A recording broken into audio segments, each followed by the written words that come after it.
السلام علیکم ورحمۃ اللہ وبرکاتہ۔ ڈیلی 1 پیج کے شعبے سے آج کے پیج کا نمبر ہے 313۔ سورۃ طٰہٰ، آیات ہیں 013 سے لے کر 037 تک۔ اعوذ باللہ من الشیطان الرجیم۔ وَأَنَا اخْتَرْتُكَ فَاسْتَمِعْ لِمَا يُوحَىٰ۔ خطاب موسیٰ علیہ السلام سے ہو رہا ہے۔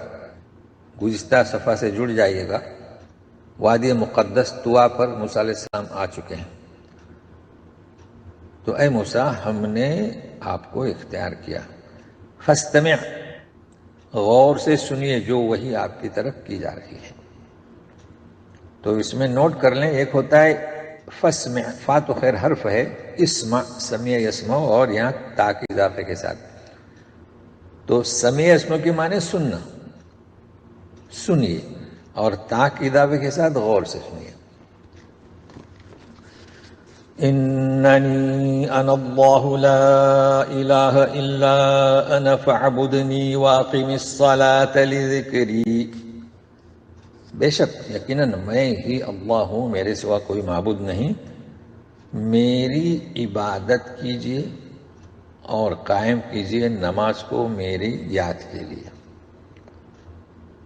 گزشتہ آخری آیت میں انی انا ربک، انی، اور یہاں اننی، تو جہاں نون کا اضافہ ہے وہاں تاکید ہوتی ہے۔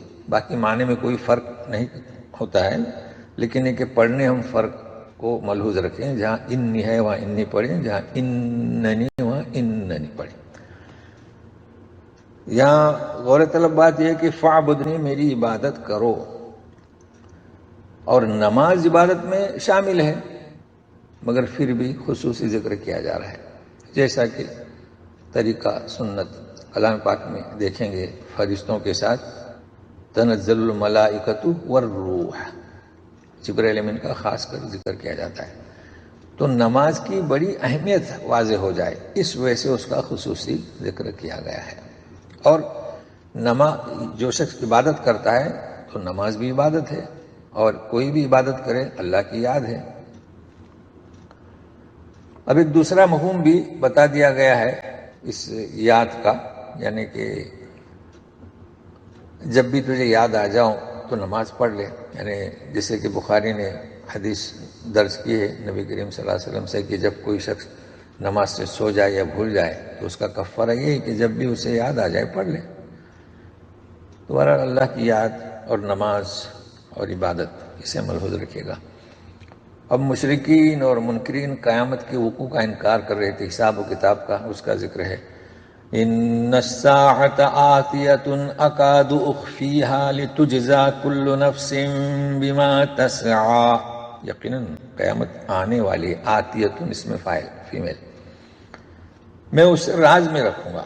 اکاد اخفیہا، کسی کو علم نہیں، نہ نبیوں کو نہ فرشتوں کو، وہ راز میں ہے۔ غرض قیامت کے واقع ہونے کی، تاکہ ہر نفس کو اس کے کیے کا صلہ دیا جائے۔ تو جو مجرمین ہیں، منکرین ہیں، انہیں سزا، اور جو نیکوکار ہیں انہیں اچھا انجام، اچھا صلہ۔ تو یہ رحمت کا تقاضا ہے، عدل و انصاف کا تقاضا ہے کہ قیامت کا وقوع ہو، اور یہ قیامت کے واقع ہونے سے شک میں پڑے ہوئے ہیں۔ لہذا پھر تاکیدی طور پر کہا جا رہا ہے فَلَا يَصُدَّنَّكَ عَنْهَا مَن لَّا يُؤْمِنُ بِهَا وَاتَّبَعَ هَوَاهُ فتردى، دال سے پڑھیں، کیونکہ بعض جو کہیں بہر فترضى، وہ داد کے معنی اور ہیں اور دا کے معنی اور ہیں، دا سے۔ ہرگز آپ کو نہ روکے انہا، اس قیامت کے یقین کرنے سے۔ جو شخص اس پر یقین نہیں کرتا اور جو پیروی کرتا ہے اپنے ہوائے نفس کی، تو پھر تم ایسی صورت میں ہلاک ہو جاؤ گے۔ اب فتردى کا ترجمہ احترام سے یہ کریں گے، تو ترجمے میں تبدیلی ہوتی ہے سیاق و سباق کو دیکھ کر۔ اب موسیٰ علیہ السلام سے گویا ہو رہے ہیں اللہ تبارک تعالیٰ۔ وَمَا تِلْكَ بِيَمِينِكَ يَا مُوسَىٰ، دیکھیے کیسے گویا ہو رہے ہیں کہ موسیٰ تیرے دائنے ہاتھ میں کیا ہے؟ جبکہ اللہ کو علم ہے کہ دائنے ہاتھ میں کیا ہے؟ لاٹھی ہے. تو موسیٰ علیہ السلام گویا ہوتے ہیں. قال هي عصاي اتوكأ عليها واهش بها على غنمي ولي فيها مآرب اخرى. بولی یہ میری لاٹھی ہے. اچھا اتنا جواب کافی تھا، مگر شوق ذوق اللہ سے ہم کلامی کا. ٹیکا دیتا ہوں علیہا، عصا فیمیل ہے لاٹھی، اس پر، اور جھاڑتا ہوں بہا، عصا سے پتے جھاڑتا ہوں میری بکریوں پر، اور میرے لیے اس میں اور بھی فائدے ہیں. جی اس طریقے سے گویا ہوئے. حکم ہوتا ہے قال القها یا موسیٰ، اے موسیٰ اسے، اس لاٹھی کو ڈال دو زمین پر. فَأَلْقَاهَا فَإِذَا هِيَ حَيَّةٌ تَسْعَىٰ. چنانچہ موسیٰ علیہ السلام نے جب ڈال دیا تو اچانک وہ رینگتا ہوا دوڑتا ہوا سانپ. اب جو کیفیت تاری ہوئی ڈر کی تو حکم ہوتا ہے قال خذها ولا تخف سنعيدها سيرتها الاولى. پکڑو اسے، تھامو، مت ڈرو، ہم اسے اس کی پہلی شکل میں لوٹا دیں گے.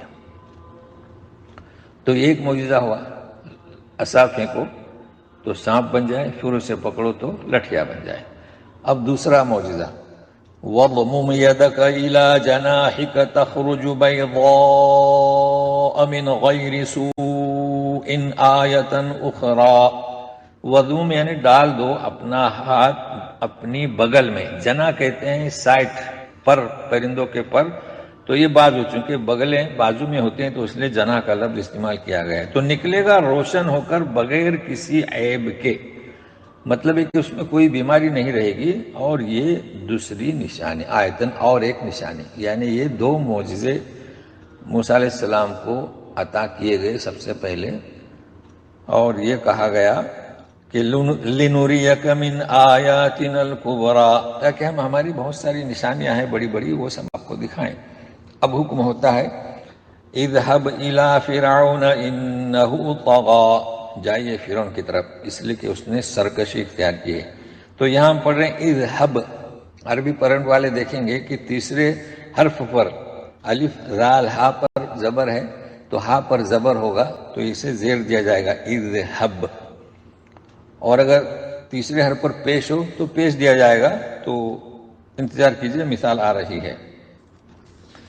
اب یہاں سے ملحوظ رکھیے، ہم نے جو ہے سوالات موسیٰ لکھا ہے، تو یہاں سے کلمات دعائیہ جو ہے موسیٰ علیہ السلام کی بیان کیے جا رہے ہیں. اور سوالات بھی چونکہ آخر میں سوال ہے، سوال کا ذکر ہے کہ تیرے سوالات کو شرف قبولیت ہوا. تو سنیے گا قال رب اشرح لي صدري ويسر لي امري واحلل عقدة من لساني يفقهوا قولي.